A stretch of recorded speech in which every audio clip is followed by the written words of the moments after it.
Баршаңызға қайырлы күн достар, каналыма қош келіпсіздер. Бүгін біз шелпек дайындаймыз. Шелпекке бізге 1 стакан жылы сүт, 1 стакан жылы су және 1 шай қасық азот емес тұз араластырып, ұнды шетінен қосамыз. Ұнды електен өткізіп алдым. Ұн шамамен 500 граммдай ұн. Шетінен қосып аққандап жұмсақ қамыр иеміз. Қамырымыз дайын. Енді бұны бір жарты сағаттай демалдырып қоямыз. Бетін жауып. Жарты сағаттан кейін қайтадан елеп қайтарып, қайтадан бетін жауып қоямыз. Бір 15-20 минут демалдырып.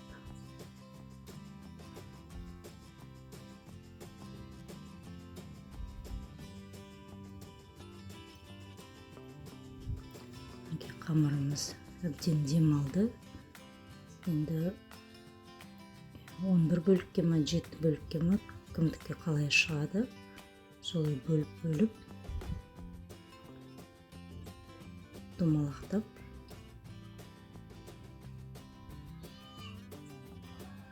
менікі 11 бөлік шықты. Кішкене суала қылып домалақтап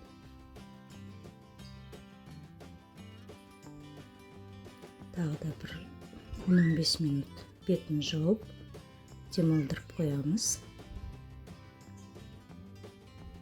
Қаясып қалмасын.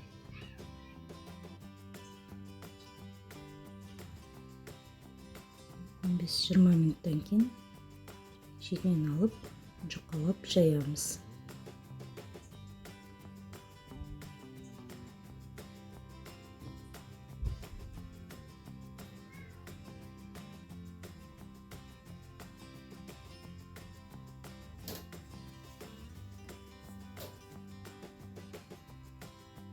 Бәрін жайып болдық. Менде 11-нан шықты. Жайып болған кейін бетін жауып қоямыз. Қызып тұрған майға екі шетінде 2-3 айналдырып тез салып аламыз. Онда көп ұстасақ, нанымыз қатып қалады. Тез айналдырып пісіріп аламыз.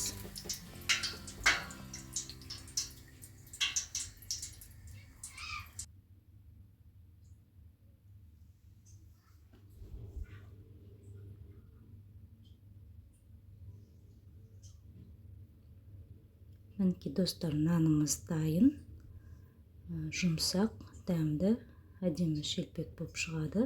Дайындап көріңіздер, өте дәмді. Ал енді баршаларыңызға, назарларыңызға үлкен рахмет. Жұма күнгі тілеген дұға тілектеріңіз қабыл болсын. Сау саламатта болыңыздар.